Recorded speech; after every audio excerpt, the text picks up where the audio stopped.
Pues muchísimas gracias. Es un placer darles la bienvenida a este ciclo de webinarios titulado Del Plan a la Acción, Ordenamiento Territorial puesto en práctica. Estamos muy emocionados de contar con su participación en esta serie de encuentros donde exploraremos cómo transformar los planes de acción en acciones concretas para un mejor ordenamiento territorial. Es una excelente oportunidad para aprender sobre las estrategias, herramientas y experiencias prácticas relacionadas con la planificación y gestión del territorio.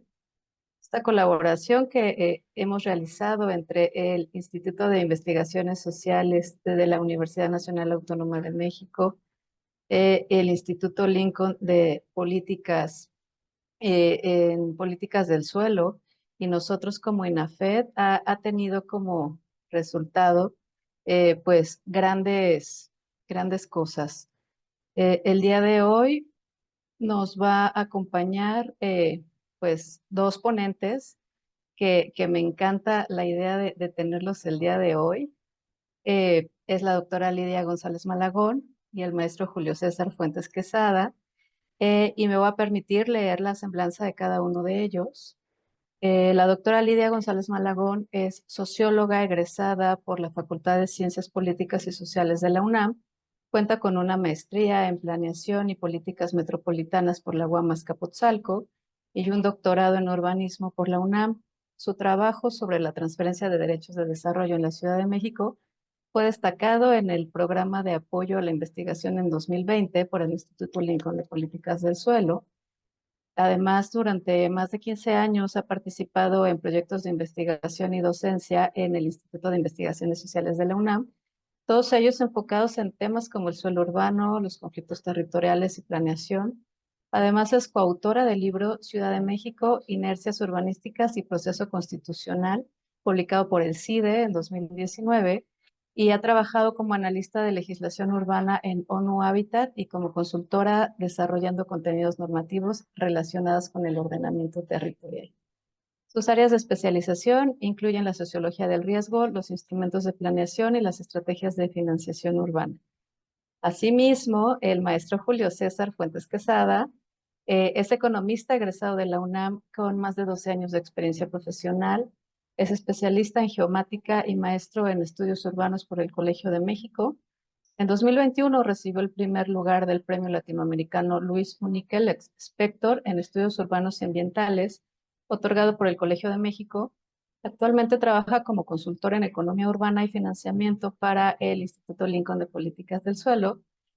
A lo largo de su trayectoria se ha desempeñado como consultor senior en economía urbana en la firma IDOM, asesor regional del programa BioCities en la Cooperación Alemana para el Desarrollo Sustentable, es la GIZ en México, consultor en la Secretaría de Movilidad de la Ciudad de México. Es miembro del equipo evaluador del Programa Nacional de Reconstrucción implementado tras los sismos del 2017 y 2018. Su trabajo se centra en el diseño y análisis de herramientas para el financiamiento urbano, la creación de indicadores económicos para la planificación territorial y el estudio del mercado inmobiliario. Además, ha participado en proyectos de planeación urbana en varios países, entre ellos México, Perú, El Salvador, Guatemala, Honduras y Cuba. Además, es miembro activo de la Asociación Mexicana de Urbanistas y de la Asociación de Egresados de la Facultad de Economía de la UNAM, donde también ha impartido diversos cursos.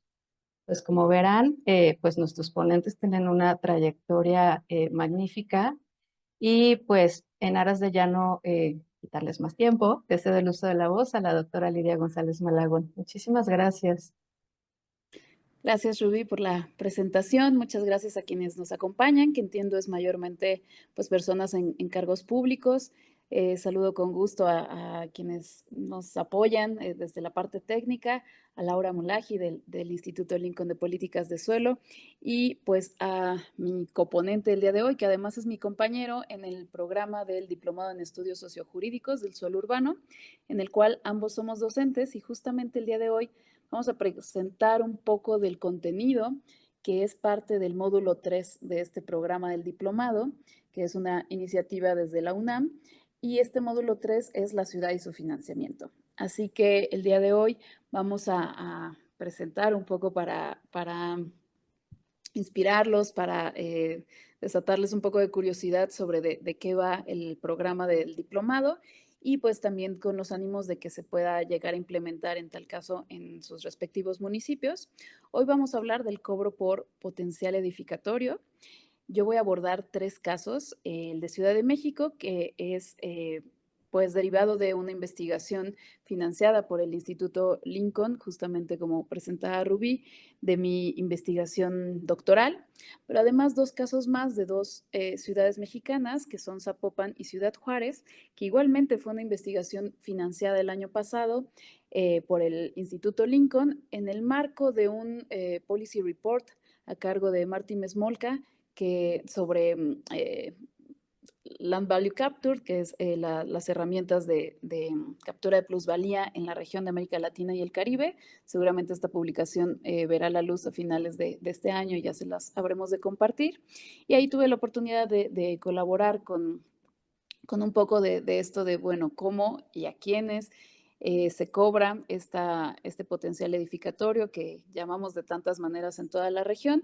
Y justo para explicar y no entrar de una manera tan árida, pues mi compañero Julio César aportará desde los fundamentos económicos de estos principios de la economía urbana en la primera mitad de la sesión, para que yo en la segunda mitad de la sesión pues explique sobre esta implementación de los cobros en Ciudad de México, en Zapopan y en Ciudad Juárez. Así que te cedo la palabra, Julio César. Muchas gracias, Lidia. Y de mi parte me sumo a la bienvenida para agradecerle a los participantes, sobre todo que estén acudiendo a la sesión del día de hoy. No sin antes dejar de mencionar la invitación de parte del INAFED, la iniciativa del INAFED, por supuesto la coalición que se hace con el Instituto Lincoln de Políticas del Suelo, que como bien sabemos apoya mucho este tipo de iniciativas en América Latina por parte de los gobiernos en distintas escalas, ya sea federal, estatal o municipal. Efectivamente, yo me voy a centrar en esta primera sección sobre los principios de la economía urbana. ¿Y por qué decidimos comenzar con esto? La economía urbana es un área de la economía cada vez adquiere mayor relevancia en América Latina. No obstante, es un área también que es poco conocida. Entonces, vamos a mencionar algunos principios de economía urbana que están directamente vinculados con lo que en la segunda sección Lidia mencionará al desarrollar lo que son los derechos de desarrollo o el potencial adicional de edificabilidad. Aproximadamente voy a tomar entre 25 o 30 minutos, espero no rebasar ese tiempo. Por supuesto, tenemos una parte para preguntas en donde vamos a poder tener un poco más de interacción. Esta primera sección va a estar dividida en 3 partes. Una muy breve introducción a modo de invitación para que ustedes también se acerquen e interesen más en lo que es la economía urbana. Una segunda parte, en donde voy a hablar acerca del crecimiento vertical como un factor sustituto del suelo urbano, que como varios de ustedes sabrán, que estamos en esta área urbana, el suelo urbano es escaso. Y por lo tanto, el crecimiento vertical de las ciudades y de los terrenos al interior de las ciudades, particularmente en las centralidades, surge como un factor sustituto ante la escasez del suelo urbano. Y finalmente voy a hablar acerca de algunas variables urbanísticas que son clave para entender el cobro por la edificabilidad adicional o el potencial adicional de construcción o los derechos de desarrollo, que esto es un concepto que, dependiendo de la ciudad, el país, se utiliza de distintas maneras. Arranco con el tema de economía urbana. Esta imagen es muy utilizada, a mí me gusta bastante, sobre todo para ir poniendo un contexto acerca de la relevancia que tienen las ciudades en el mundo, ¿no? Ustedes también lo sabrán, por primera vez en la historia de la humanidad, más del 50% de la población vive en zonas urbanas, es decir, más del 50% de la población en el mundo ya es urbana. Y dentro de este contexto, únicamente se utiliza el 2.7% del suelo disponible. Ustedes lo que ven en la imagen es una imagen satelital nocturna de las ciudades, ¿no? Ustedes van a poder ver, sobre todo en Norteamérica, en Europa, cómo está fuertemente concentrada en algunas zonas la población. Pues esas son las ciudades, es en donde vive este porcentaje mayor al 50% de la población mundial, es decir, viven en ciudades. En temas de economía urbana, esta es una rama de la economía. La economía, como ustedes sabrán, tiene muchas ramas. El conocimiento, economía ambiental, economía financiera, economía monetaria.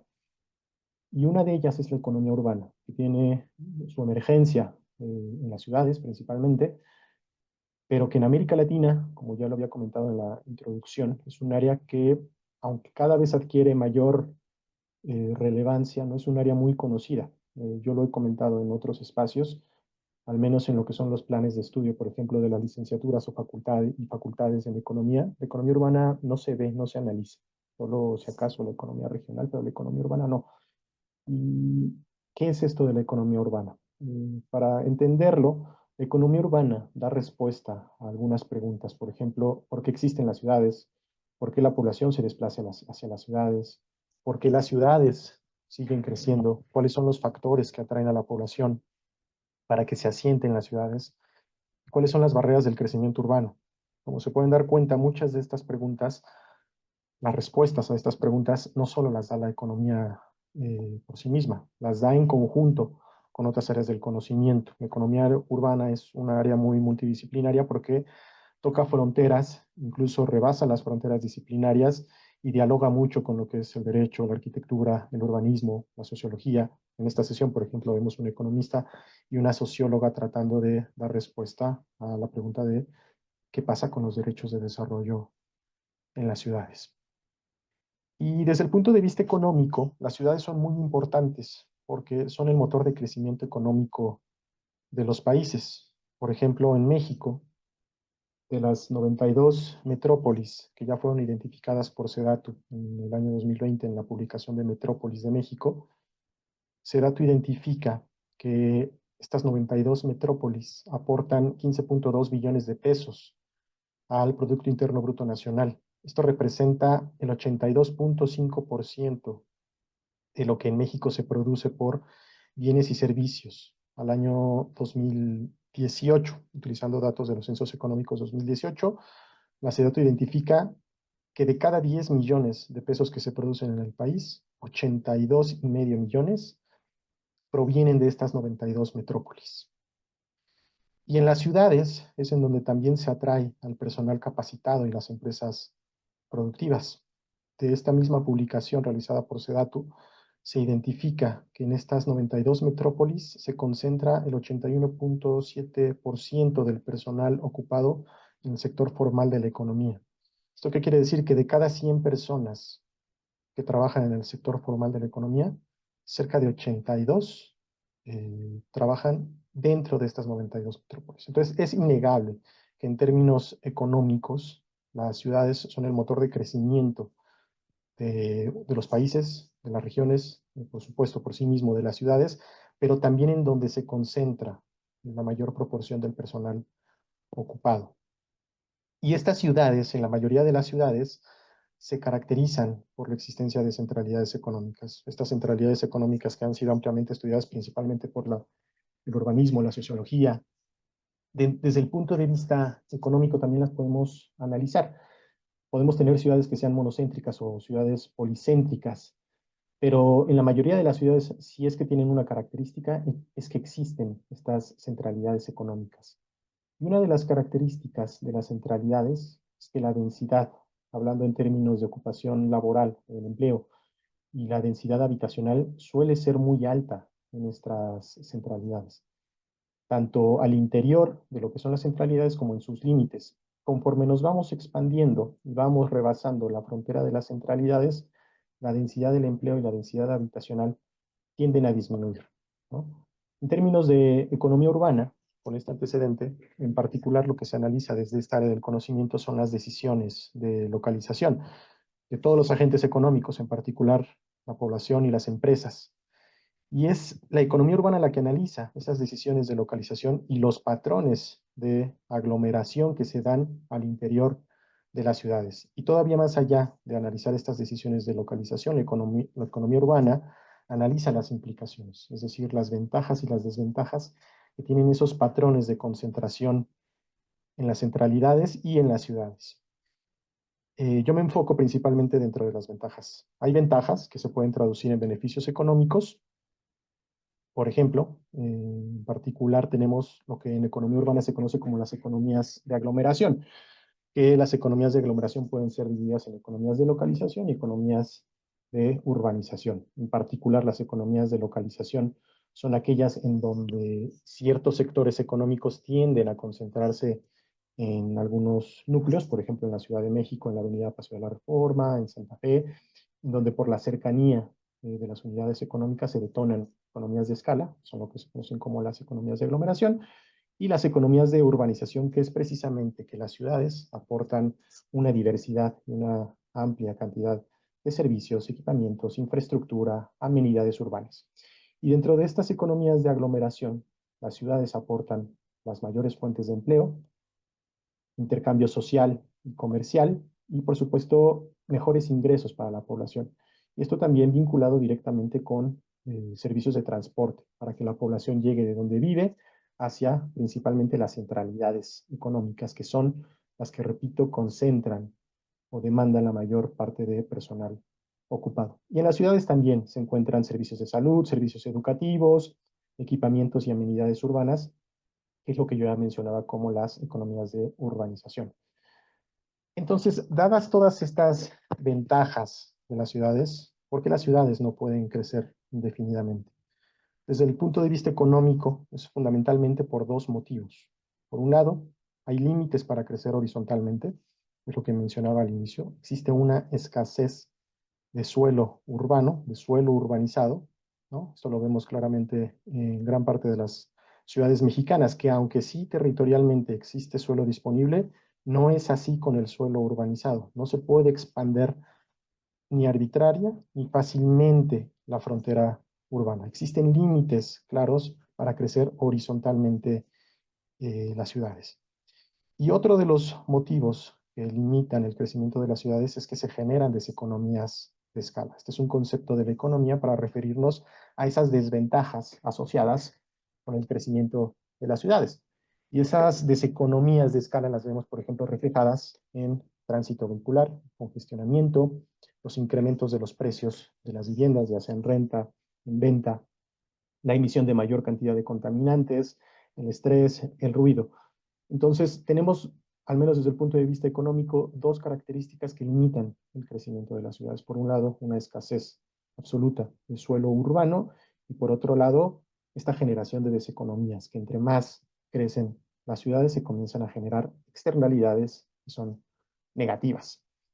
Y ya para irnos acercando hacia el tema que de manera más profunda va a explicar Lidia, eh, nos preguntamos si la densificación, incluida también la redensificación, puede ser una estrategia de solución, ¿no? Y estoy hablando no solo de la densificación poblacional, sino incluso en particular de la densificación constructiva. ¿A qué me refiero? Cuando se implementan estrategias de redensificación constructiva en ciertos nodos al interior de las ciudades, directamente se atrae una mayor cantidad de población, o el objetivo de estas políticas es que la población esté más densamente concentrada, ¿no?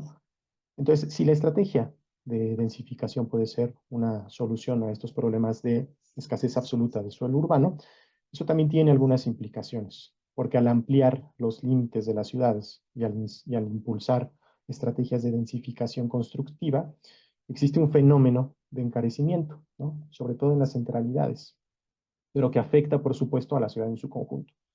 Lo que tenemos en ciudades densamente pobladas y densamente construidas es que en los centros o en las centralidades el valor del suelo, el valor de las viviendas, en algunas ocasiones el valor de los servicios tiende a ser más alto de lo que ocurre en las periferias. Entonces, la densificación tiene implicaciones, por supuesto, desde el punto de vista económico.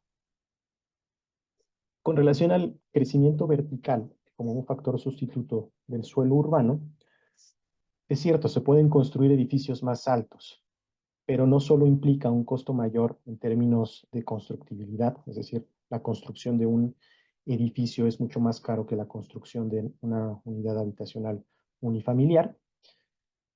Y de alguna manera, lo que se busca con las estrategias de densificación y de densificación constructiva es maximizar el uso del suelo mediante la construcción de edificios que sean más altos.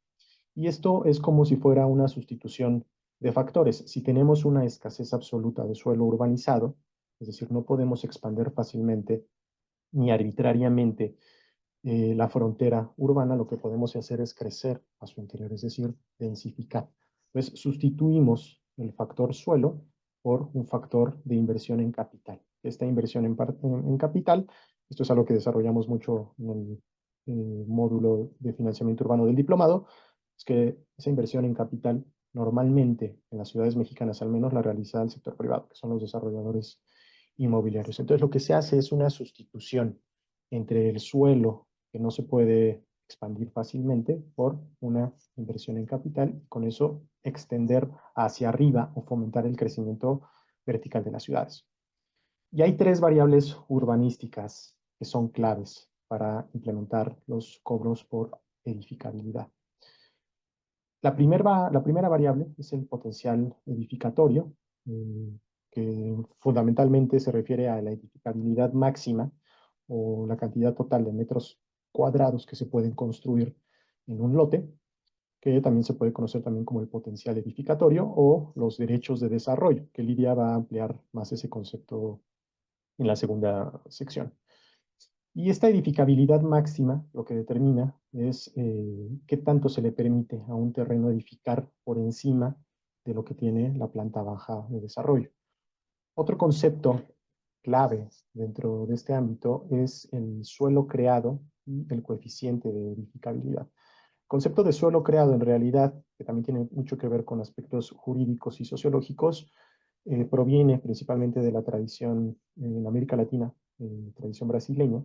Se impulsó este concepto como una manera análoga para decir, tenemos un suelo disponible, pero no todo ese suelo disponible puede ser urbanizable, y ese suelo urbanizable es limitado. Repito, hay una escasez absoluta de suelo urbano. Entonces, se genera este concepto de suelo creado como si fuera un suelo virtual por encima del cual se puede edificar. Seguramente ustedes con Antonio Azuela habrán visto algo acerca de que tampoco se puede edificar al infinito. Existen límites que se le imponen a los propietarios del suelo para edificar por encima de sus predios. Y otro concepto que está muy vinculado con los dos siguientes es el coeficiente de edificabilidad. Y este coeficiente de edificabilidad, muy utilizado por arquitectos y urbanistas en particular, lo que hace es referencia a un número, es un cociente, que ese número multiplicado por el área total del terreno te va a indicar el metraje total que puedes utilizar o el potencial edificatorio que vas a poder utilizar en un terreno. Los siguientes dos conceptos que son claves es, por un lado, el coeficiente de ocupación del suelo, algo muy estudiado, repito, por arquitectos y urbanistas. Este coeficiente en particular hace referencia a una fracción. Nosotros podemos tener un terreno, ¿no? Un propietario, y lo individual, por ejemplo, puede tener un terreno, pero la autoridad en los programas de desarrollo, particularmente con la zonificación secundaria, se determina cuál puede ser el coeficiente de ocupación que ese propietario va a poder utilizar para edificar por encima de él. Es decir, no se puede utilizar toda el área que es propiedad, todo el área del terreno, que es propiedad de un propietario en particular, sino que solo una fracción de ese suelo es la que va a poder ser utilizable. Ya eso es a lo que se refiere el coeficiente de ocupación del suelo. Este coeficiente normalmente se representa como un porcentaje y es el resultado de un cociente, ¿no?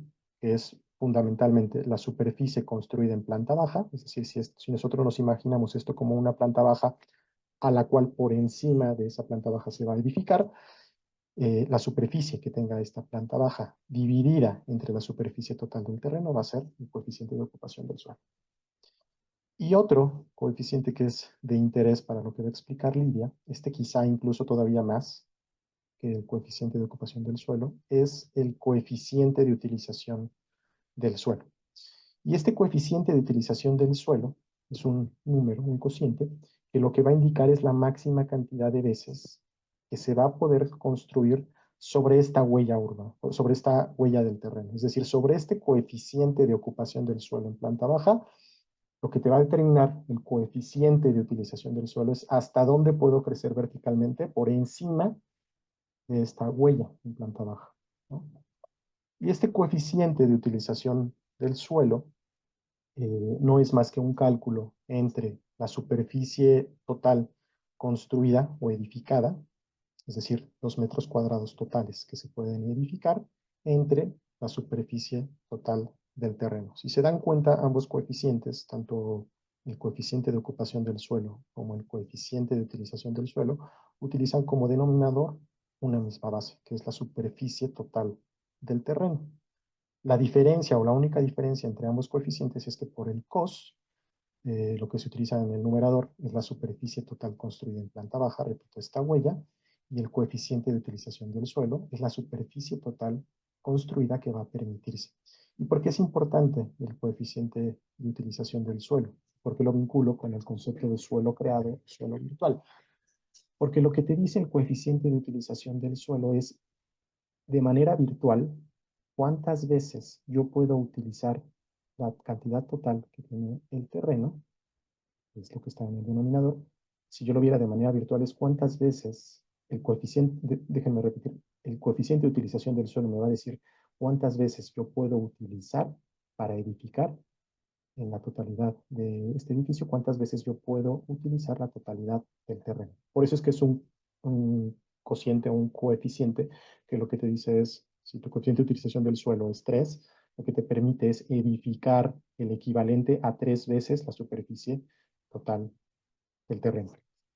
Con eso lo que tenemos, o la intención de esta primera sección, es exponer algunos principios de economía urbana para la implementación de un instrumento para el financiamiento urbano que se conoce como venta de derechos edificatorios, incluso también sirve para la transferencia de potencialidades, pero que en esta ocasión Lidia se va a centrar en los derechos de desarrollo. ¿Y por qué es importante estos derechos de desarrollo?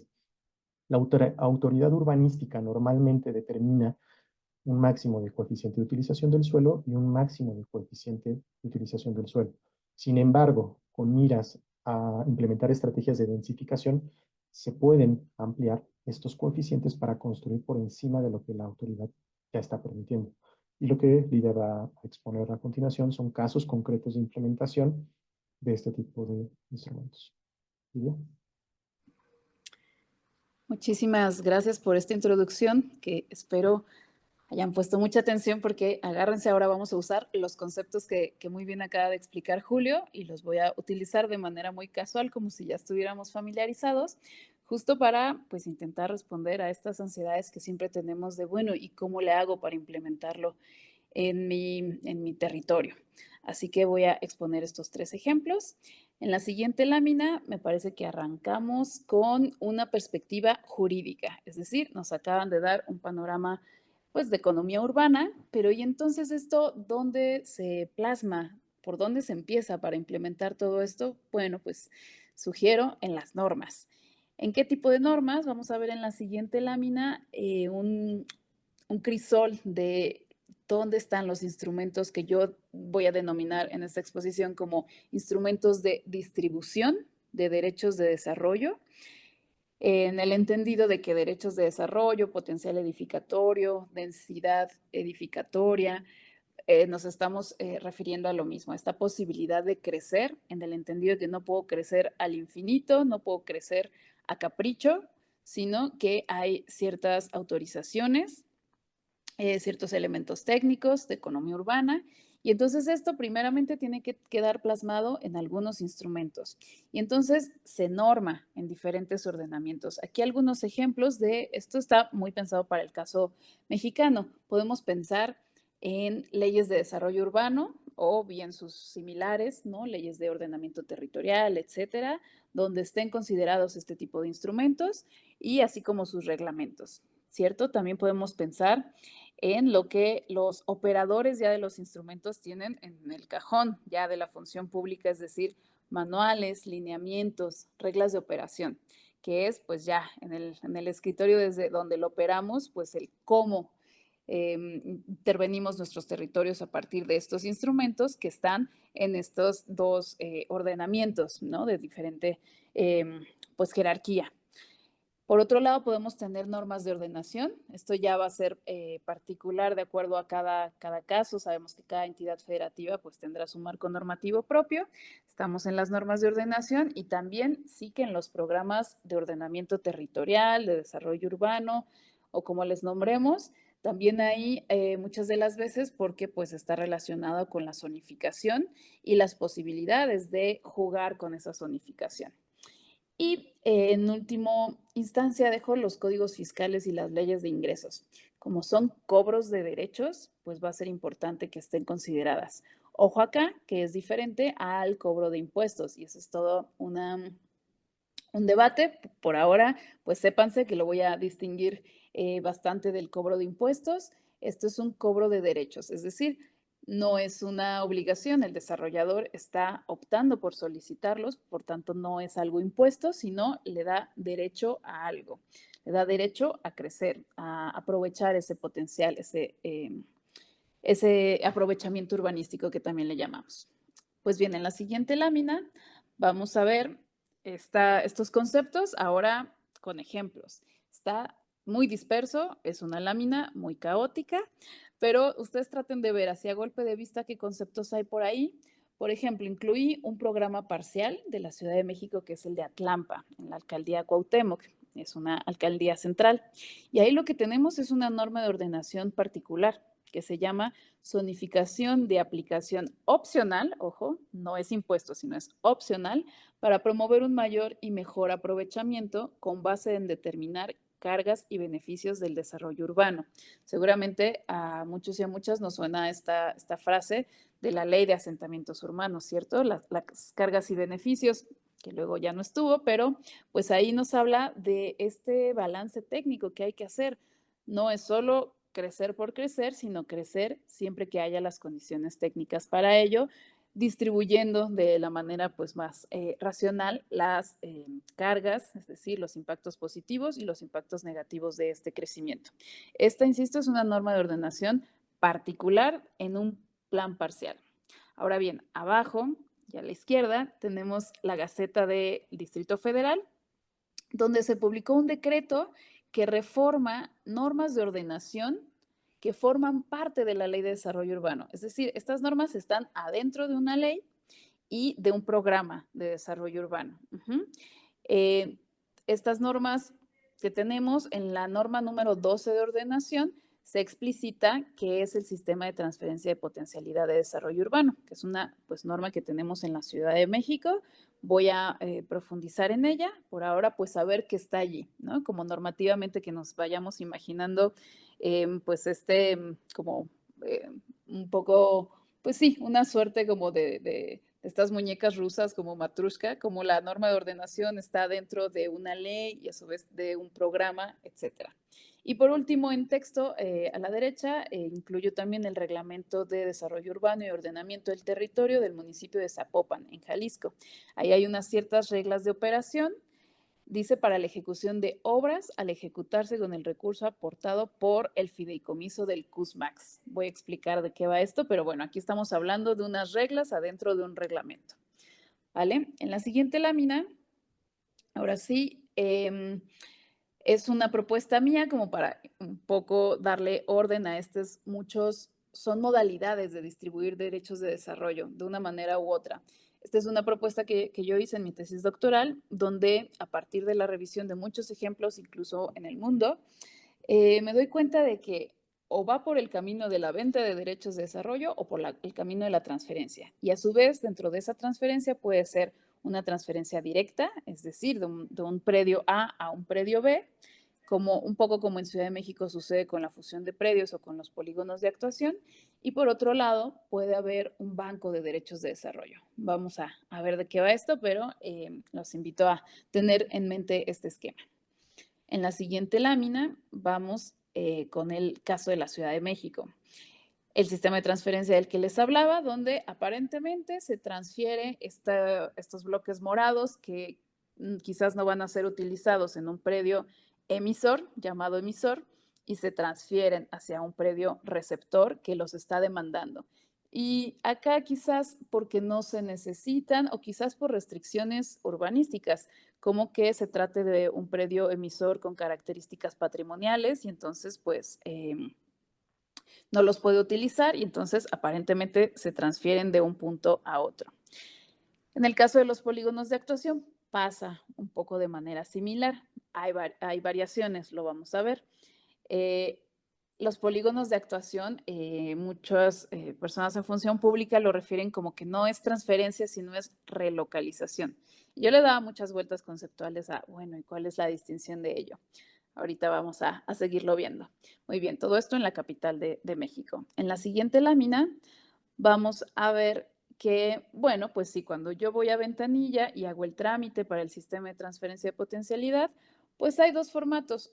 Uno, donde yo soy un predio emisor y entonces tengo que ingresar qué potencial por transferir tengo. Un poco el tema acá es que en años recientes, pues esto no es una práctica común. Es decir, registrarse, empadronarse como un predio emisor no es algo habitual. Lo que sí es muy habitual es solicitar potencial por adquirir, es decir, yo demando este potencial edificatorio y entonces sí que ingreso mi formato para aplicación de sistema de transferencia para predio receptor. Yo quiero convertirme en un receptor y entonces pues justo anoto qué potencial por adquirir estoy dispuesto a pagar. ¿Cómo? Lo vamos a ir viendo. En la siguiente lámina tenemos una serie de mismo esquema que nos dice como que aparentemente la transferencia es fácil, y sucede de un predio a otro, pero en realidad lo que sucede en Ciudad de México es que no se va de un predio a otro, se va a una bolsa, se va a esto que en el círculo azul tenemos reserva pública de intensidades. Ahí es que se van los metros que no ocupó un predio, se van a una bolsa que en Ciudad de México específicamente se le llama reserva pública de intensidades, y entonces sí, el predio receptor que demandó más intensidad, pues hace acopio de algunos metros de allí. Yo me di un clavado a la Gaceta Oficial de la Ciudad de México. No estoy segura si esta fue la última transacción o operación de transferencia de potencialidad, pero registré una relativamente reciente de hace un año, en abril 2024, en Cuauhtémoc, en la colonia Doctores, ¿no? Muy, muy central. Y ahí siempre hay una frase en las gacetas donde te informa con cuánto va a quedar la reserva pública. Acá lo que nos dicen hace un año es la reserva quedará con 360,000 metros cuadrados de potencialidad constructiva disponible. Eso es lo que más o menos el día de hoy tenemos como Ciudad de México para hacer uso de. Entonces, esto es un dato. Quizás quienes nos acompañen ¿no? y sean proyectistas, pues tendrán noción de para qué nos alcanzan estos 360,000. Por ejemplo, un proyecto en el que estuve involucrada recientemente, donde había 369 departamentos, ocupaban una superficie construida de 60,000 metros, 60,000 metros cuadrados para 369 departamentos. Esto es 6 veces eso, aproximadamente. En la siguiente lámina vamos a ver de nuevo el esquema para que vean cómo en esta categorización pues obedece más que una transferencia a un banco de derechos de desarrollo. Ahora bien, vamos a ver a continuación lo que son los polígonos de actuación, que a mí conceptualmente sí que me parece más una transferencia. En la siguiente lámina hay esquemas de el tipo de transferencia que se puede hacer con los polígonos de actuación, donde en la Ley de Desarrollo Urbano nos dice que los polígonos de actuación se pueden constituir por un predio, así uno solito pero con un reacomodo, o bien por dos o más predios colindantes, como está en el segundo dibujo, en el segundo esquema, predios colindantes, o bien por predios no colindantes, como está en la tercera imagen, en cuyo caso deberán ser autorizados por la Secretaría por medio de un dictamen. Entonces, el objetivo de este polígono de actuación pues es permitir intercambiar el potencial de desarrollo entre los inmuebles que participan en este polígono. Se vale jugar y se vale que sea un solo predio, que sean colindantes o que sean no colindantes. Imaginen el mundo de posibilidades que esto permite. Y aquí les preguntaría yo si en sus municipios se cobra por este juego, por esta proyección de sus polígonos de actuación, si hay algo similar. Y pues principalmente eso, si se está aprovechando, se está cobrando, la ciudad tiene algún beneficio con este tipo de autorizaciones. En la siguiente lámina vamos a ver pues más posibilidades porque se complejiza bastante. Del lado izquierdo tenemos cómo se constituyen polígonos de actuación. Estas son láminas directamente extraídas de lo que era SEDUBI, es decir, gobierno local, Ciudad de México. Entonces, puedo distribuir de una manera diferente en un mismo predio. Ojo que lo que está en verde, por ejemplo, sería en el ejemplo 1 cierta área libre, pero en el ejemplo 2 dejo más área libre y lo que hice fue en mi mismo terreno redistribuir de manera distinta los bloques morados, ¿vale? Entonces, eso se permite en un polígono de actuación, redistribuir de manera distinta. En este caso, los apilé más a modo de tener más área libre. En el ejemplo de abajo, se trata de 2 o más predios no colindantes. Igualmente, el área libre, pues parece que se distribuye distinta. Acá no se apila, pero sí que se distribuye distinto. Y pues en el ejemplo siguiente también, ¿no? Entonces, bueno, digo yo, es un poco una suerte de jugar con los bloques, pero bueno, ya siendo adultos y teniendo muchas reglas en ello y pues teniendo muchos impactos y dilemas, como bien podremos imaginarnos. Algo que se dice mucho en el argot de urbanistas es que el polígono no asigna mayor potencial, sino lo relocaliza. En mis términos, pues sí, lo redistribuye. No se vende más potencial, no se inventa de la nada. Sin embargo, puede ser de alguna u otra forma caprichoso. En este caso estamos hablando pues de predios colindantes, no colindantes, pero pensemos qué características deben tener esos predios no colindantes. Por ejemplo, qué tan distantes uno de otro puede ser. Se vale que sean muy lejanos, se vale que tengan características distintas. La idea es que sean predios con características más o menos homogéneas, ¿no? Que entonces sí se puedan convidar incluso, ¿no? Se dice por ahí, no técnicamente, pero algo sencillo, o sea, convidar esta potencialidad de uno a otro. ¿Qué características se imaginan ustedes que debieran tener estos predios distintos que se van a transferir, que se van a relocalizar potencial? ¿Vale? Insisto que pues es como un juego, pero pues debiera haber reglas lo más claras posibles.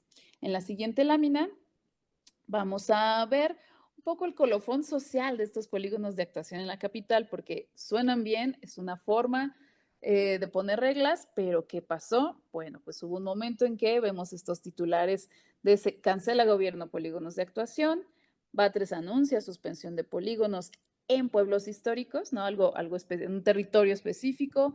Inicia SEDUBI juicios de lesividad en 24 polígonos de actuación por irregularidades, es decir, que aquellos polígonos en que se había dado autorización, pues el juicio de lesividad revertiría esa autorización. Se detectan 48 polígonos irregulares. Recordemos que cuando llega al gobierno, la entonces jefa de gobierno, Claudia Sheinbaum, pues hay como pues estos procesos de revisar aquellas autorizaciones irregulares en administraciones anteriores. Y ahí es toda esta detección de pues polígonos que van para atrás. Entonces, ojo con que no haya reglas claras porque por supuesto puede desatar pues prácticas que ya imaginamos, prácticas de corrupción, ¿no? De discrecionalidad ampliada. Entonces, bueno, pues ojo siempre con el curso de este tipo de instrumentos que pueden sonar bien, puede sonar a que pues hacia allá debemos conducir, pero pues siempre que se cuiden sus impactos. En la siguiente lámina, por favor, vamos a irnos ya a otra geografía. Esto es Zapopan, en el estado de Jalisco. Recordemos, el municipio más habitado del área metropolitana de Guadalajara, 1,5 millones de habitantes aproximadamente, y ahí lo que se implementó fue el instrumento llamado coeficiente de utilización de suelo máximo optativo. Para los cuates se llama CUSMAX. Ajá, subrayo CUS porque es solo de utilización. Ojo con estos conceptos que les decía el profesor Julio César. Esta distinción entre el CUS, que es la utilización, y el COS, que es la ocupación, es decir, solo la huella, solo esta, creo que denominada planta baja, ¿vale? Aquí solo se vale aplicar o solicitar utilización, cuyo objetivo es financiar los impactos urbanos de proyectos en altura. Se recaudó en este periodo de 2017 a 2022 aproximadamente 28 millones de dólares y los beneficiarios, es decir, los solicitantes de este CUS, fueron principalmente promotores de vivienda vertical, que podemos imaginar que es una oferta media y media alta. Las reglas de operación acá es que Zapopan parte de como de un techo fijo. El CUS base es 2.4 y tú lo máximo que puedes llegar a crecer, por eso es el CUS Max, lo máximo a lo que puedes aspirar son 8 niveles. Entonces, tú puedes solicitar la diferencia de 8 a 2.4 y pagarla, ¿vale? La vas a pagar a un fideicomiso en este caso, que ese fideicomiso particularmente en Zapopan, pues tiene reglas que nos agradan porque tienen un enfoque redistributivo. El 50% de lo que se captura se invierte en obras dentro de las zonas de impacto directo, como muy cercanas, muy contiguas a lo que se va a construir, pero quizás si pensamos que es un proyecto de vivienda vertical para clases media, media alta, pues quizás la zona no necesite del todo o no necesite tanto como otras zonas, pues menos privilegiadas. Es obvio que necesita obras porque va a haber un impacto. Sin embargo, aquí recordar que este recurso no sustituye las medidas de impacto urbano. Esas son obligación del desarrollador y esto es además de ello. Es decir, se pagarían de cualquier manera las medidas de impacto o medidas de integración, como les llamemos en los municipios, y además va a haber un fondo que se va a invertir 50% en la zona de impacto directo y 50% en otra zona, en zonas con mayor déficit de infraestructura y servicios.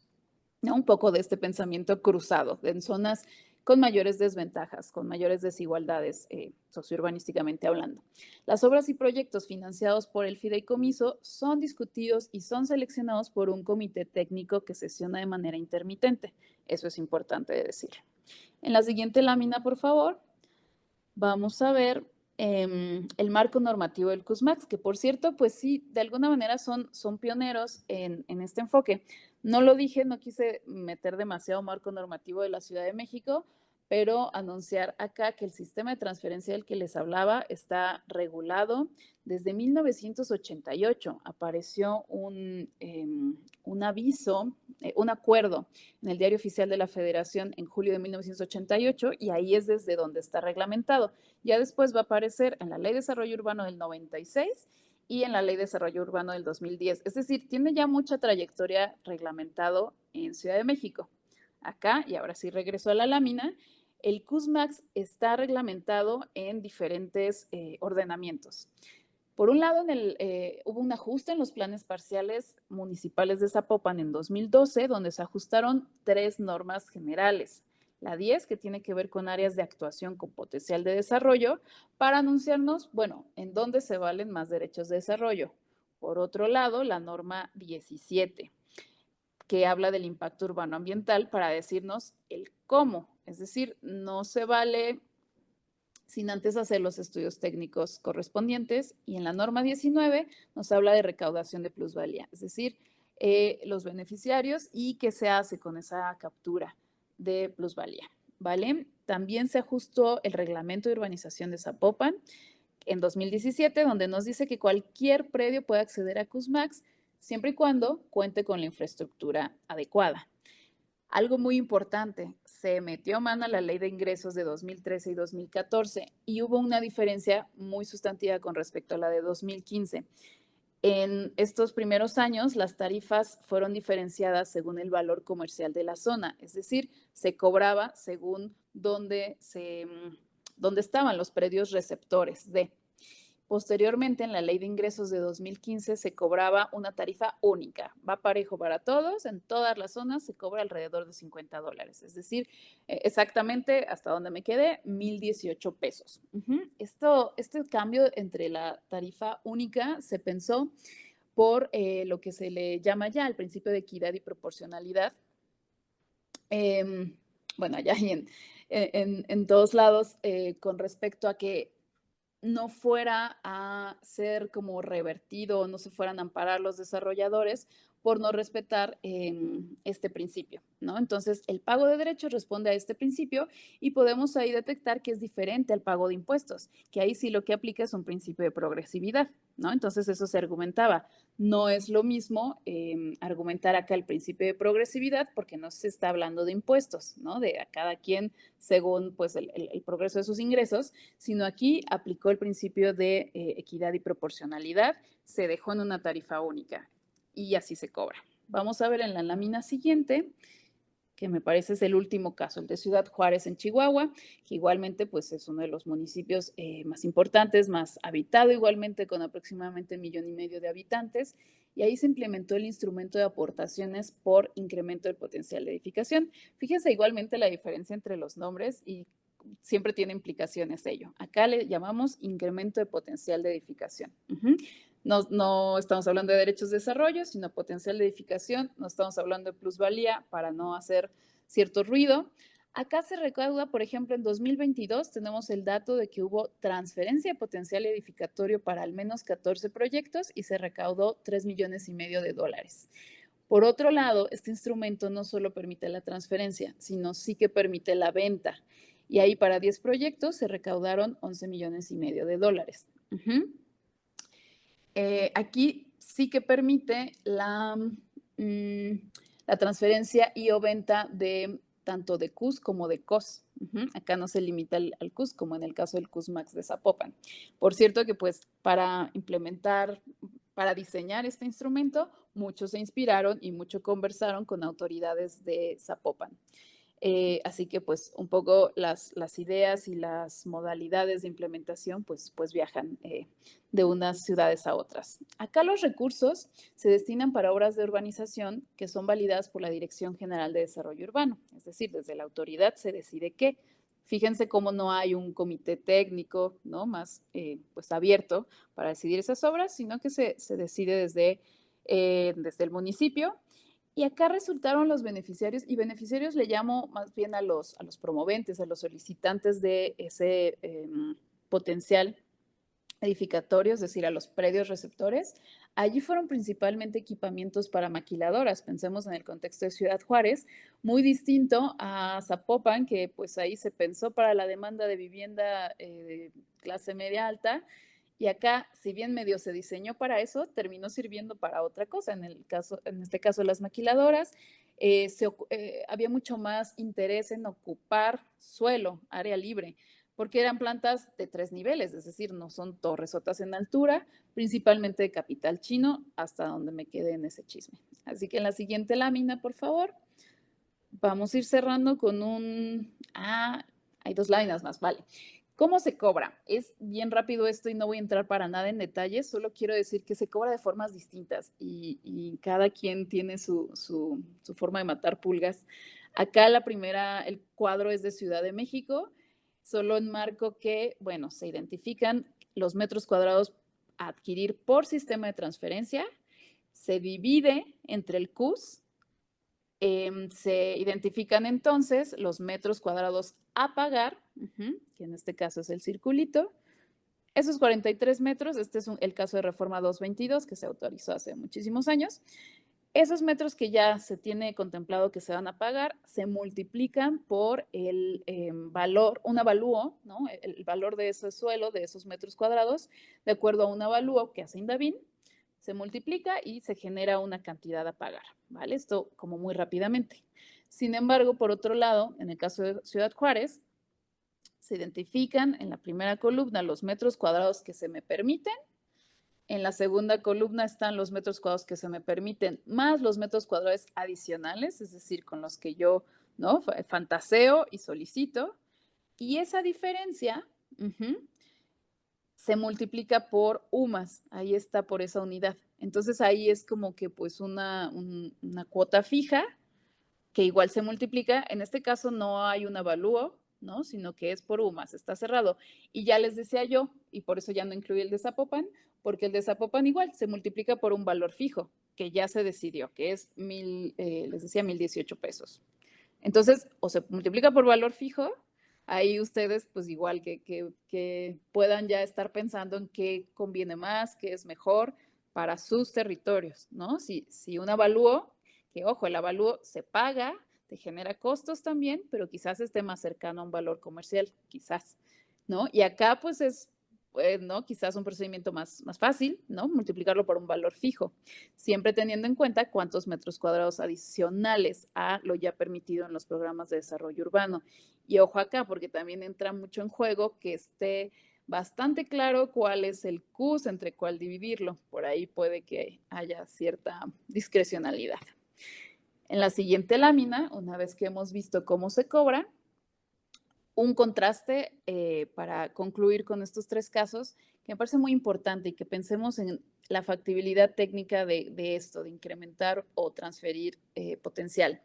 Por un lado, en Zapopan, que para mí, y lo pongo hasta arriba porque es bastante, pues el caso que a mí me parece más ideal por muchas características, no estoy diciendo que sea ya no perfectible, pero ahí el dictamen que se realiza se le llama estudio de capacidades para potencial de desarrollo, que tiene que ver principalmente con que haya viabilidad de la CFE y por parte del organismo de agua.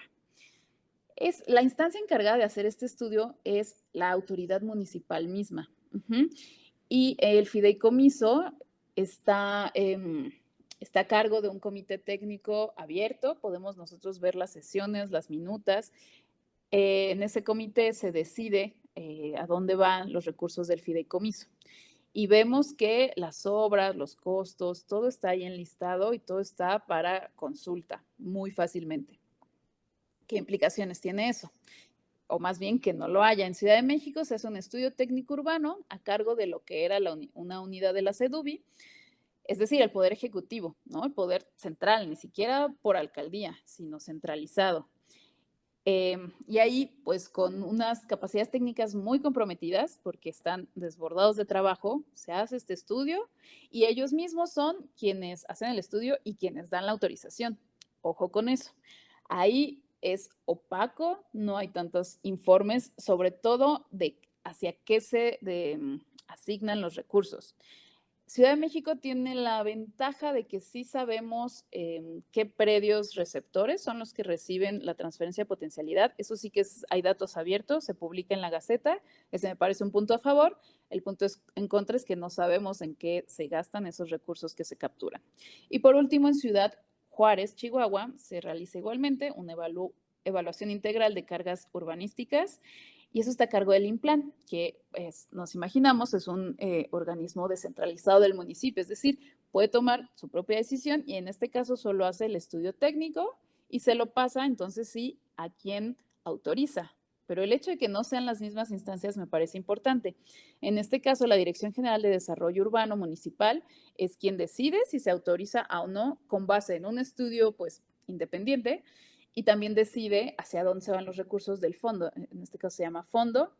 Lo que sí, pues los datos del fondo igualmente son opacos, no hay informes, así que pues eso es también lamentable porque como sabemos, cualquier derecho y o impuesto, pues es importante saber cuánto y a dónde se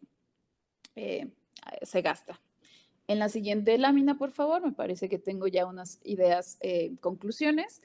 Pensemos que los instrumentos son multipropósito, de eso no hablé mucho, pero a veces arrancan teniendo un objetivo, como fue el caso del sistema de transferencia en la Ciudad de México, donde arrancó pretendiendo obtener recursos para la conservación de inmuebles patrimoniales en el centro histórico de la Ciudad de México. En años recientes, pues no es para eso, ha sido principalmente los recursos que se han capturado con lo difícil que ha sido poder rastrear en qué se han gastado. Sí he cotejado que se han gastado principalmente para rehabilitación de espacios públicos. Es decir, pueden hacer con un origen y terminar en otro, como ya les decía, lo de, bueno, pensado para vivienda vertical, pero pues terminó siendo para maquiladoras. Es decir, el instrumento pues tiene su vida propia y nos va diciendo para dónde. Una aplicación diferenciada entre administraciones y ciudades. Entre administraciones quiero decir en el tiempo, de una administración a otra puede cambiar, cambia la intensidad en su uso, cambia el objetivo del uso, cambia el objetivo de los recursos captados. Y bueno, entre ciudades ni se diga, cada una con sus culturas y sus necesidades propias. Reconocer la importancia de las reglas de operación, sobre todo en materia de los recursos que se captan, que eso esté lo más claro posible, porque sin ello, pues evidentemente el instrumento carece de legitimidad. Reconocer que hay experiencias muy diversas de implementación y no es que una sea la correcta, ¿no? La adecuada para todos los contextos. La importancia de quién decide la factibilidad técnica.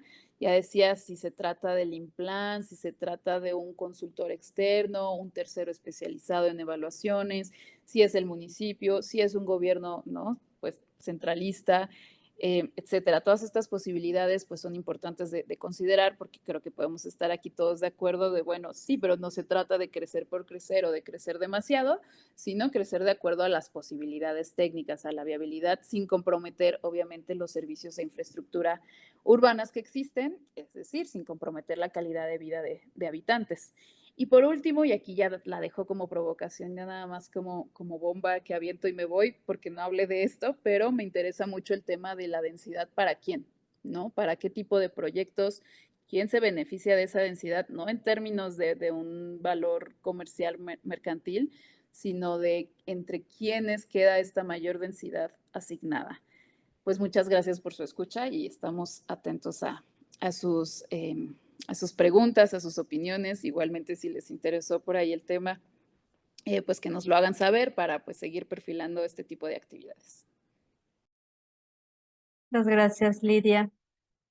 Pues en este momento pasaríamos a la etapa de preguntas y respuestas, no sin antes pues agradecer profundamente el entusiasmo y la dedicación de todos los que han participado a lo largo de este ciclo de webinarios, y así como el valioso aporte de quienes nos han acompañado como ponentes y panelistas. Toda su experiencia y conocimiento pues enriquecen este espacio de diálogo y aprendizaje en el que todos estamos colaborando. Y pues en razón de esto, pues los invito a que nos compartan sus preguntas, sus reflexiones, que aprovechemos al máximo este intercambio de prácticas y saberes que estamos intercambiando. También a nuestros usuarios de las redes sociales los invitamos a que participen. Vamos a dar unos minutos para que puedan colocar sus preguntas y respuestas en la cajita que aquí nos hicieron favor de habilitar. Y pues mientras también estoy monitoreando nuestras redes sociales. Y Les si doy no se unos animan, minutos. las preguntas son para quienes nos escuchan, Ruby, porque de verdad, desde donde nos saluden, pues tenemos siempre mucha curiosidad, ¿no? La plantilla docente del diplomado de si este tipo de instrumentos se implementan en sus ciudades, cómo se ha iniciado quizás apenas la discusión. Entonces, bueno, sí que nos interesa también conocer las experiencias. Claro, si alguien quisiera participar, pues nos podría ayudar levantando la mano para que nos puedan apoyar ahí para habilitarles el micrófono. Gracias.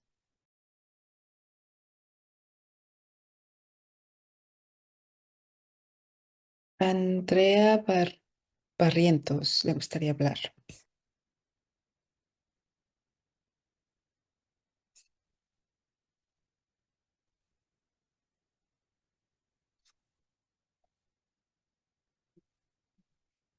Hola, Andrea, adelante. Tardes. Solo quería compartir pues la experiencia desde la ciudad de Guatemala.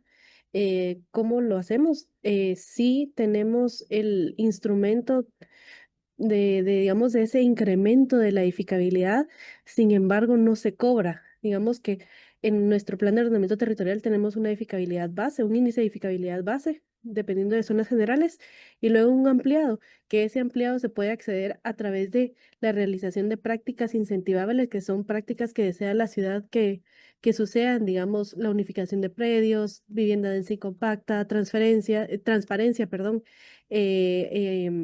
también accesibilidad universal. Digamos, hay varias prácticas que quiere la ciudad que pasen, que no pasan por naturaleza en el mercado, y por la realización de cada una de las prácticas se les dan ciertos puntos, y cuando llegan a los 100 puntos, automáticamente les dan toda la edificabilidad ampliada. Entonces, digamos que no hay un cobro como tal. Sin embargo, ahorita sí se modificó y hay un cobro que es parecido a lo que ustedes tienen, que hay ciertas prácticas que es para superar esa edificabilidad ampliada que se cobra y es para destinarlo a obra de uso público, digamos, obra de espacio público o también para, digamos, nuevos equipamientos. Así es como se hace. Muchísimas gracias por compartir esto, Andrea. Veo que el profesor Julio también tiene una reacción. Es muy Eso. interesante esto de, pues, como el cobro en especie y este sistema de puntaje, ¿no? Por eso es que de verdad escuchar es muy interesante porque hay tantos mecanismos y tantas, sobre todo también formas de control de esto, ¿no? Supongo que el sistema de puntaje, pues, sirve para eso, para estar, pues, Sí. supervisando y revisando la tarea de estas obras, decías, espacio público, todas estas prácticas deseables. Entonces, muy interesante. Gracias por compartir, Y Julio. gracias.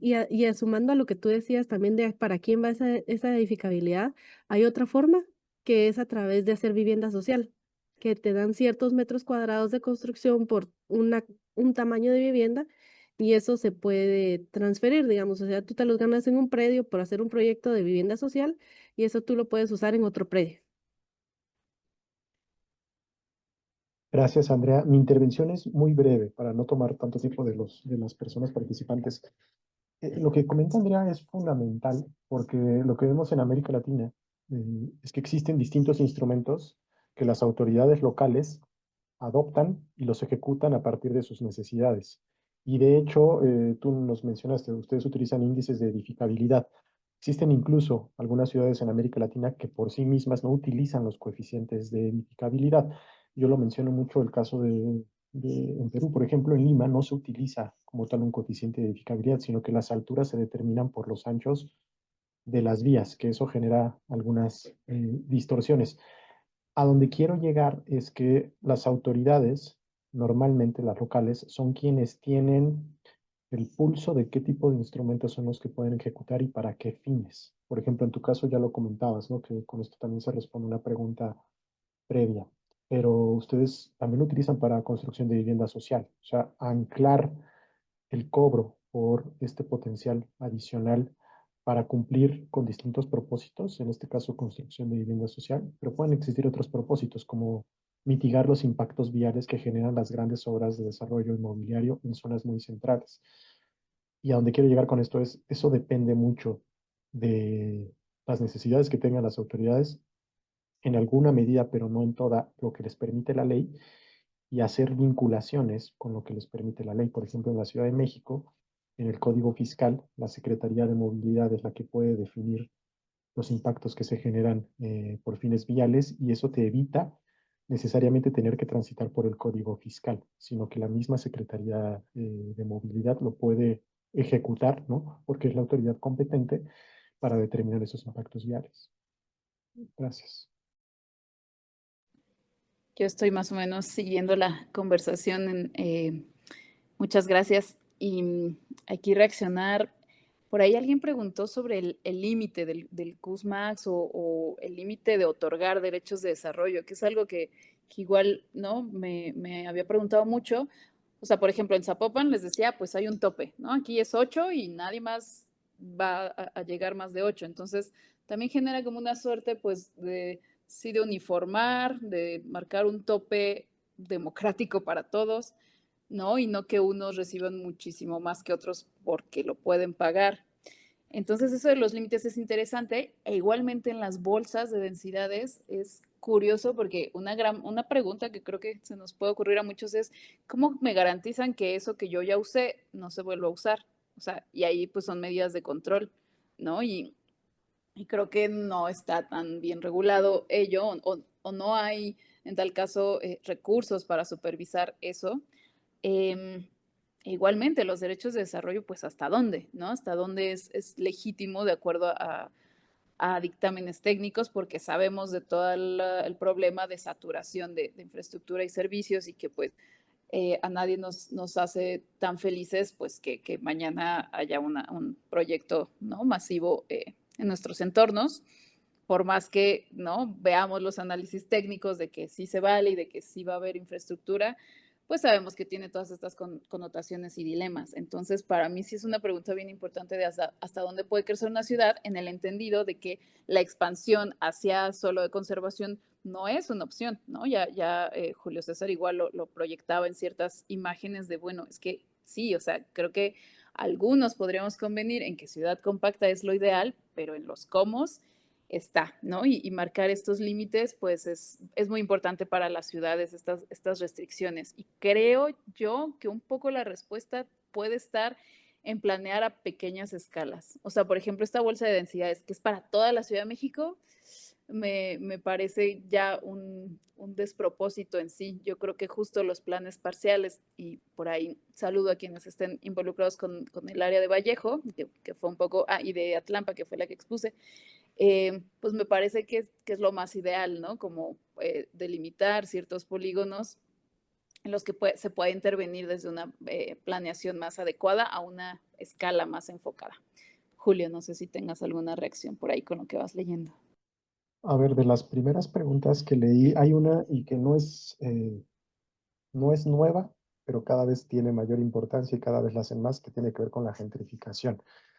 Y es muy cierto, acá estamos hablando de desarrollo inmobiliario, que recuerden, desarrollo inmobiliario no solo es vivienda, es también distintos usos, ¿no? Tanto usos mixtos, usos comerciales, incluso hasta retail. Por ejemplo, en el caso de Ciudad Juárez, aunque ustedes no lo crean, aunque originalmente, acá corrígeme si estoy equivocado, Lidia, originalmente se pensó ese instrumento para fines de vivienda, quienes más lo demandaron con los industriales. Y eso tiene que ver por un fenómeno de cómo está avanzando la economía juarense. La economía juarense, que es principalmente destinada a la manufactura, está transitando de lo que antes era una manufactura intensiva en mano de obra, en donde necesitaban grandes plantas industriales. Ahora Ciudad Juárez está transitando a una economía intensiva en capital, en donde ya requieren menores dimensiones las plantas industriales y más bien la verticalización. Entonces, el sector industrial fue uno de los que principalmente demandó los derechos de desarrollo. Y este tema de cómo impacta o cómo podría reducir, mitigar o incluso en el peor de los casos aumentar procesos de gentrificación es bastante delicado. Yo lo que siempre he dicho es hay que entender cómo opera el mercado inmobiliario, cuáles son las necesidades que tiene la ciudad en particular y por supuesto incorporar o condicionar que este tipo de derechos adicionales estén vinculados con un beneficio para la ciudad. Algo con lo que insiste Antonio Azuela y que Lidia ya lo comentó, es la distribución equitativa de las cargas y los beneficios del desarrollo urbano. En este caso, y eso es algo que ya no mencioné por fines de tiempo, pero incrementar las densidades de construcción sí o sí termina por incrementar el valor del suelo. La cuestión es que cuando implementas este tipo de instrumentos, por eso se le llama captura de la valorización del suelo, tú capturas ese incremento como autoridad, capturas el incremento del valor del suelo que la misma autoridad lo fomentó al incrementar las densidades y lo puedes destinar para fines diversos. Uno de esos fines, efectivamente, puede ser la construcción de vivienda social. Lo que se puede decir, no conozco a detalle el caso de Guatemala, pero imagino que por ahí va. Por tantos metros cuadrados adicionales que se otorguen, el desarrollador está obligado a construir tantos metros cuadrados de vivienda social. Y surgen otros retos, ¿no? Como en dónde se va a construir esa vivienda social, si existen los terrenos o el suelo disponible, o si se va a hacer incluso en el mismo terreno al cual se le está otorgando ese potencial adicional. Esa pregunta, esa respuesta a la pregunta de si puede o no puede contribuir a mitigar la gentrificación, depende. Depende de cómo se diseña el instrumento, depende de con qué fines se persigan. Esto Lidia lo comentó en esa pregunta muy provocadora. ¿Las densidades para quién? ¿No? Depende de cómo se haga el diseño instrumental, de cuál va a ser el impacto que vas a tener para fines de gentrificación o mitigar impactos viales, etc. Por aquí también veo ya algunas preguntas. Nos dicen, en el caso de pago por edificación anticipada y edificación tardía, ¿están normadas en la ley general o de dónde emanan? ¿Desde dónde es esa pregunta? Porque, bueno, pues recordemos que hay tantos nombres y tantas modalidades como ciudades, de verdad. Entonces, esa de pago anticipado, yo la desconozco, pero es me gusta justo coleccionar tantas modalidades que hay de acuerdo justo a las necesidades, ¿no?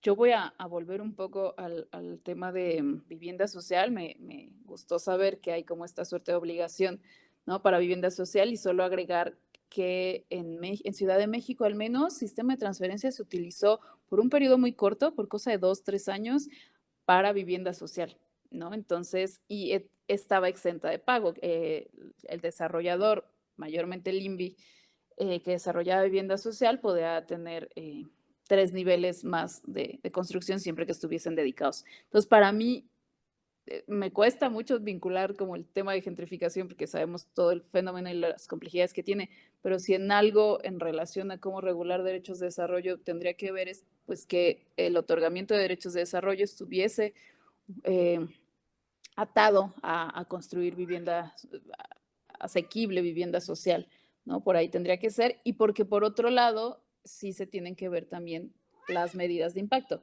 que son, ¿no? Que pueden ser parte de las decisiones de los comités que deciden sobre los recursos capturados, pero una cosa son las medidas de impacto del proyecto y otra cosa es para qué se destinan los recursos que son captados por este incremento de plusvalía tan específico. Por ahí iría la respuesta. Y sí, insisto, si la persona nos puede decir desde dónde hace esta pregunta para investigar sobre esta modalidad específica. Ok. Por aquí hay otra pregunta. Dice, mencionan que puede crecer en forma vertical, pero si ya está la edificación y no fue calculada desde la cimentación para poder crecer de esa manera, ¿se puede realizar ese crecimiento?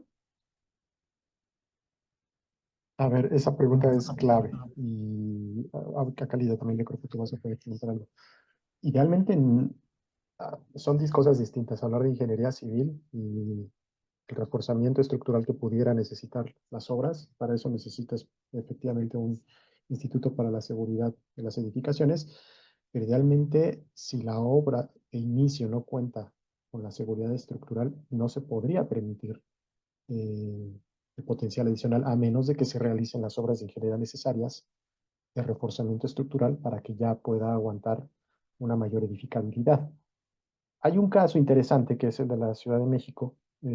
Por eso digo que depende de las necesidades de cada ciudad lo que se va a implementar en materia de instrumentos. Ustedes lo saben, somos todas y todos aquí, o la mayoría. eh, Tuvimos algún pariente, lo que sea cercano a lo que fue el sismo de 2017, en donde se destruyeron una cantidad increíble de viviendas. Y ahí lo que se hizo fue otorgarles potenciales adicionales a las viviendas para que se pudiera financiar la construcción de los edificios mediante la venta de viviendas adicionales. Y eso implicó, sí o sí, que se tuviera que hacer un cuidado minucioso de la seguridad estructural de los inmuebles. Ahí intervino directamente el Instituto para la Seguridad de las Construcciones en Ciudad de México, y se tenía que garantizar que se cumpliera con criterios de seguridad estructural. Entonces, esto es bien cierto y es muy importante porque la seguridad estructural no es únicamente, no solo pasa por ver cuántos niveles vas a incluir hacia arriba, sino cuántos niveles tienes que excavar hacia abajo para meter los pilotes y que el edificio sea sólido. Pero la respuesta que te digo es, si no cumplen con la normativa para aguantar esos pisos, no se podría. Debería de cumplir con esa normativa y si se hacen los ajustes de reforzamiento, se le puede otorgar. Y va por ahí, como de no se trata ahí de pronto en alguna ocurrencia echar un pisito más y pedir autorización de esto, no va por ahí. Y también tiene que ver mucho el momento en que se proyecta. O sea, no tengo registro de que esto se solicite una vez que ya hay un edificio, sino es cuando se proyecta un nuevo edificio. Por un lado, y sí, por otro, por todo el tema de seguridad estructural. E insisto, porque es una solicitud que viene, pues, ¿no? Desde los primeros momentos en que el promovente se acerca con las autoridades. Por ahí antes había la práctica de que incluso se ataban como varias normas, como en combo, para autorizar mayor edificabilidad, la más posible. Creo que eso se ha frenado, ¿no? Y de últimas es como, no, te decides o por una norma yo le llamo normas generosas, ¿no? Es decir, normas que te otorgan mayor edificabilidad, pero o es una norma o es otra, porque hay varias que pueden posibilitar diferente densidad edificatoria. Y por ahí le agradezco también a Cuauhtémoc bueno, que esté conectado y que nos da los datos de las quizás últimas operaciones de transferencia, por ahí en octubre de 2024. Entonces, bueno, ahí va la reserva menguándose, nuestra reserva de Ciudad de México, e insisto que pues sí nos da como cierta ansiedad de, bueno, y cuando se acabe, entonces, ¿eso qué quiere decir para la ciudad? ¿No? Como si ya no tuviera, entonces, ¿para dónde crecer? En tanto para los lados, pues hay suelo de conservación, o bien ejidos, o bien zonas riesgosas, y para arriba, pues tampoco, porque ya se nos acabó la reserva. Entonces, bueno, pues ahí creo que podemos inquietarnos y alarmarnos mucho. Y voy a tomar una pregunta de Rodolfo sobre los municipios que cuentan con estos instrumentos. Pues ahí la sugerencia es leer las leyes locales. Yo quizás en un trabajo ya no tan actualizado, cuando revisé las normas, por lo menos 10 entidades federativas tienen en sus leyes de desarrollo urbano, ordenamiento territorial o similares, tienen considerado este tipo de posibilidades de redistribución de derechos de desarrollo. Ya que los municipios lo tengan listo para operacionalizar, eso lo veo mucho más limitado. Entonces, por eso cuando hablamos de este ejemplo, pues Zapopan es un poco el niño listo de la clase, a pesar de que insisto que hay muchas prácticas perfectibles, pero bueno, sí que en Jalisco hay la vanguardia en ello, Guadalajara también lo tiene, pero no son tantos los municipios que han jugado con esto y pues les invitamos a que seamos cada vez más. Hay una, También Rodolfo Portales, perdóname, menciona que por qué no se toma en cuenta como factor en la infraestructura impactada la movilidad.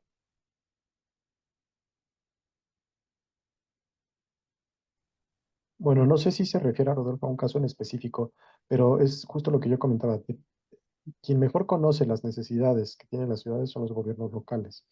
En virtud de eso, algo, a paréntesis, algo con lo que insistimos es que los instrumentos idealmente no debe de ser como un copy-paste de algo que se implementó en otras ciudades, ¿no? En el caso de Ciudad Juárez, de Zapopan, Ciudad de México, idealmente no se deberían de copiar y pegar tal cual, porque más bien deben de ser adaptados y adaptables a las circunstancias propias de las ciudades, ¿no? En donde se va a implementar este instrumento. En ese sentido, por ejemplo, sí es cierto que en algunas ciudades de América Latina se vincula directamente esos potenciales adicionales con los impactos en términos de movilidad y transporte. Es decir, mayor edificación también implica por sí misma mayor densidad de población y por lo tanto un flujo de vehículos más alto. Entonces, lo que se puede hacer es diseñar esos instrumentos para considerar esos impactos viales dentro de la operación misma del propio instrumento. También Rodolfo alude a la Ley de Coordinación Metropolitana en Jalisco, y aquí me da pie para una intervención en torno a la regulación de este tipo de derechos de desarrollo con un enfoque metropolitano. Es decir, esto que les hablaba de que se capte la plusvalía en un sitio, pero que el beneficio se pueda invertir en otro sitio completamente. Y yo creo que pensar en que un municipio metropolitano pueda captar la plusvalía y que se pueda hacer una inversión social en otro municipio metropolitano me parecería pues muy positivo de escuchar, porque sabemos la desigualdad entre los municipios metropolitanos en cuanto a recursos, en cuanto a capacidades técnicas. Entonces, por ahí, si la coordinación metropolitana pudiera coadyuvar en que se cobran de un lado, pero se gastan en otro, yo sé que siempre pues da lugar a cierta suerte de corajes, como de, bueno, ya si me van a impactar aquí, pues que el gasto sea aquí. Sí, para eso están las medidas de integración, y para eso, por ejemplo, Zapopan, pues dijo, el 50% se queda aquí y el otro 50% se va a otro lado que esté en desventaja. Para mí eso creo que pudiera ser considerado en enfoques metropolitanos, ¿no? Por ahí, quienes están haciendo la tarea de hacer programas metropolitanos, creo que podría ser algo a considerarse. Y Lidia, de hecho, o sea, y es padre tener este tipo de experiencias, conocer de las experiencias no solo de otros municipios al interior de nuestro país, sino incluso de otras ciudades en América Latina. En Lima, por ejemplo, hace poco se publicó una ley a nivel nacional de desarrollo urbano sostenible, se considera un conjunto de listado de distintos instrumentos. Y allá, por ejemplo, lo que se hace es que la autoridad distrital, que es el equivalente a la autoridad municipal acá, puede capturar también el 50% de esos incrementos de valor del suelo. Pero el otro 50% van a dar directamente a lo que es la autoridad provincial, que en México es el equivalente a nivel estatal. Entonces, eso, por eso, repito, también depende de cómo se diseñen los instrumentos, que en este caso, para las ciudades mexicanas, las zonas metropolitanas, que es en donde ahorita la mayor cantidad de población, es en donde se requieren este tipo de organismos metropolitanos, en donde se puedan utilizar estos instrumentos a escala metropolitana, no únicamente municipal o local. También nos están escribiendo de Veracruz. Es un comentario, me dice, urgen programas de desarrollo que contemplen evitar gentrificación, pero a la vez se piense en que los trabajos y vivienda que no queden lejos uno de otro. Tampoco se puede solo llenar de vivienda social. En el puerto de Veracruz, en los últimos 20 años, se llenó de vivienda social que queda lejos de los centros de trabajo. Escribo desde Poza Rica, Veracruz. Es una ciudad muy pequeña, pero me preocupa cómo resolver esto, cómo evitar o corregir y aparte integrarlo de infraestructura verde. Soy de Poza Rica, Veracruz. Muchas gracias por las inquietudes, pues sí, muy a tono con las tendencias que esperamos no se queden solo en discursos, sino que haya condiciones para implementarlas. Por ahí desempolvé una gráfica a propósito de quien preguntó por en qué municipios esto está integrado en sus normas al menos, y ya les decía yo que pues en muchas de las leyes de códigos de ordenamiento, leyes de desarrollo urbano, etcétera, pues está integrado. Les puedo nombrar que por lo menos Aguascalientes, Ciudad de México, Hidalgo, Jalisco, Michoacán, Nayarit, Quintana Roo, Sinaloa, Tabasco, Chihuahua, por lo menos ellas lo tienen. Lo que sí me fijé en su momento es que pocas incluyen una sección explícita sobre las normas de operación de instrumentos, ya específicamente, ¿no? Eso sí ya está menos.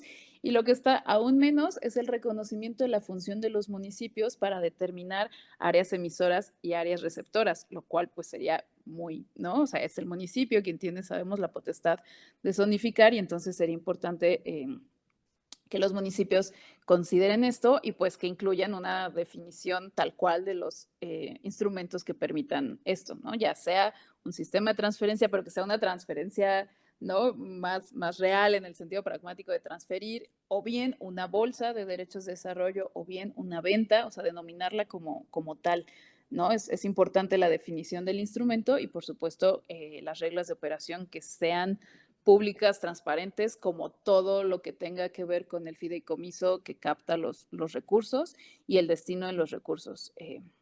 Sería eso, les invito pues a consultar por ahí si es de su interés el CUSMAX, si lo googlean como tal, CUSMAX fideicomiso, pues por ahí salen las sesiones, las minutas, ¿no? Insisto, los listados de aquellos proyectos culturales, deportivos, de infraestructura hospitalaria, cultural, en los que se ha invertido este recurso.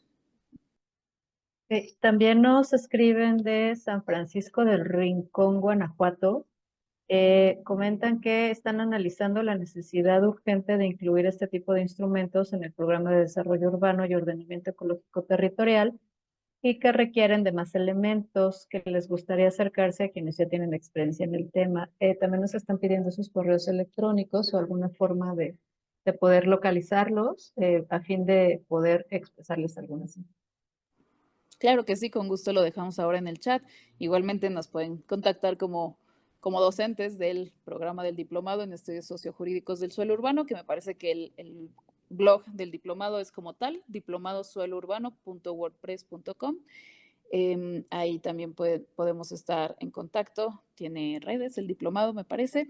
Y bueno, pues igualmente a través de Lincoln o en nuestros correos y pues también que pues ¿no? Que nos hagan saber qué temas les son de interés, qué tipo de agenda, para, pues, insisto, perfilar más actividades, ¿no? Colectivas, no solo en tanto nuestra labor como personal como consultores, sino pues más bien como docentes y tratar de pues de abrir la conversación lo más posible y pues sobre todo con la ayuda institucional de quienes ya nos respaldan. Nuevamente un agradecimiento al Lincoln Institute y al Instituto de Investigaciones Sociales de la UNAM. Y a INAFED, por supuesto, que es nuestro host y muchas gracias, Ruby. No, no hay de qué. También por ahí tienen algunas inquietudes respecto a cómo tener acceso a las sesiones anteriores. Están guardadas en nuestra página de Facebook, del INAFED, pero en caso de que tuvieran alguna complicación, con todo gusto les estoy poniendo mi correo en el chat para que, pues por ahí cualquier inquietud que tenga que ver con este ciclo me lo hagan saber, por favor. El tema de la asistencia, en el momento en el que ustedes accesan a través de nuestra plataforma que da registrada la asistencia, evidentemente quiero pensar que es por el tema de que la constancia será emitida únicamente a todos aquellos participantes que se conecten a cada una de nuestras sesiones. En caso de que hayan tenido algún problema técnico, también por favor me pueden hacer llegar un correo para poder revisar. Y pues ya no detecto más preguntas al respecto. Pues no sé si ustedes quisieran dar un mensaje final. Hoy me fusioné como ponente, pero también como moderadora, que estaba acompañando algunas sesiones anteriores, así que pues más bien invitarles a la próxima y última sesión de este ciclo de webinarios que va a estar a cargo del doctor Ignacio Kunz, zonificación, obstáculos y bondades en la producción de vivienda, a propósito de que hoy sonó como tema, justo va a tocar también pues tema de densificación, de zonificación. Así que les invitamos cordialmente el 13 de agosto a la 1 de la tarde. Y pues muchas gracias a todos y todas por el interés y el apoyo técnico detrás de esto.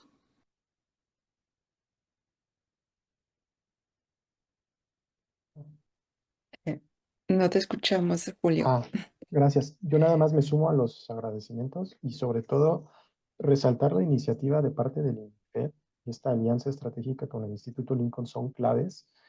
Y esto porque algo que ya no mencioné, pero que la mayoría de los que vivimos este país lo sabemos. Las ciudades mexicanas tienen un grave problema de infraestructura, pero al mismo tiempo tienen un grave problema de financiamiento, ¿no? O sea, no podemos financiar las obras de infraestructura que se requieren, ya sea de mejoramiento, de incorporación, si no están los recursos disponibles para hacerlo. Este tipo de instrumentos efectivamente funcionan, pueden funcionar, e insisto, no es que se puedan copiar y pegar fácilmente en las normativas o instrumentos de planeación locales, pero este comentario que hacía Mónica en San Francisco del Rincón, Guanajuato, eso pasa en muchos municipios. O sea, precisamente resalto la relevancia que tiene INAFED para llegar a la mayor cantidad de gobiernos locales posibles en México. Número uno, que conozcan el instrumento. Número dos, que comiencen a interesarse ya que saben que les pueden funcionar. Por supuesto, esto pasa por una curva de diseño, implementación, prueba y error. El caso de Cusmax en Zapopan no es que sea un instrumento nuevo, lleva varios años implementándose. Ciudad de México igual, Ciudad Juárez ha pasado por una curva de aprendizaje que tuvo errores, pero ahí van, ¿no? Entonces esto es poco a poco. Gracias a todas y todos. Pues si ya no hubiese ningún comentario más, solamente me queda agradecerles muchísimo la participación de todos el día de hoy. A nombre de mi titular, el licenciado Raúl Armando Quintero Martínez, cual les envía un cordial saludo. Pues los invitamos, como dijo la doctora Lidia, a nuestra sesión del mes de agosto, que también va a estar muy interesante. Que visiten las redes, tanto del Instituto Lincoln como del Instituto de Sociales, evidentemente de nosotros como INAFED, que a través de ellas es como les hacemos llegar todos los temas de los cuales estaremos hablando de manera cotidiana. Y pues agradecerles, Lidia, Julio César, Mayra, como siempre, un placer compartir con ustedes esta tarde. Y pues vamos a tener una linda tarde todos. Muchísimas gracias. Gracias, buena tarde, hasta luego. Gobierno de México.